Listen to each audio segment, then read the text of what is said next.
Hey, it's Erik Paulsen, and welcome back to our weekly video conversation. Let me first just start by thanking all of my constituents for the privilege and the honor of representing you in Congress. One of the ways that I effectively represent you is to keep the lines of communication open, because every week I receive thousands of emails, letters, postings on Facebook, notices through Twitter, with your advice, your thoughts, your input, and I want to make sure that I'm not only responding directly, but we'll select a couple of questions every week through these weekly video postings and then put them online. So if you're just joining us for the first time, feel free to shoot a question or a thought, and maybe you'll get selected as a part of our weekly video conversation. We're going to jump right into it, though. I heard from several folks on the fiscal cliff issue. In particular, Debbie wrote in from Minnetonka saying that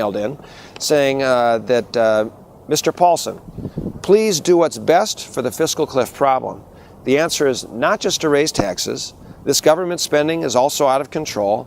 The time is now to fix it and not just temporarily extend the problem for another year.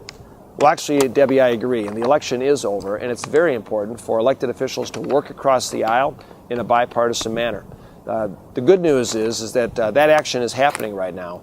I've been able to help work on legislation to not only stop the tax hikes that are scheduled to happen at the end of this year for all Americans on a bipartisan basis, but lay the groundwork for more comprehensive tax reform that will help grow our economy, create jobs, and also solve the challenges with our national debt and our federal budget deficit, because we can and will bring in more revenue as a part of that solution. It's also important to make sure that we do have real spending cuts, and the numbers are real and not phony, to address those fiscal challenges as well.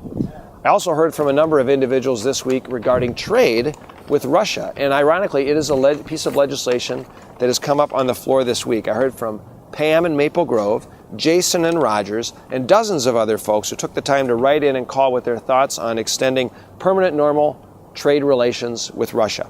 Actually, this week, the House did pass this legislation with strong bipartisan support. The reason that I'm a co-sponsor and I'm an advocate for this legislation is simple. Russia is now a member of the WTrade organization. Unless America acts and passes this legislation, our American companies will not be able to compete with other foreign competitors that are now entering the Russian market. In particular, medical technology, medical innovation, and medical devices have a huge opportunity with a large, growing Russian middle class. Tariffs have been now reduced when we pass this legislation, and that means more access for not only the direct jobs to industries like medtech, but also making sure we're going to keep direct jobs connected to trade and future exports going strong in Minnesota to help grow our economy. If you've got a thought or an idea, have a suggestion, or you want to get your question asked as a part of our weekly video conversation, you can look me up on the website at paulsen.house.gov or find me on Facebook or Twitter, and have a great weekend.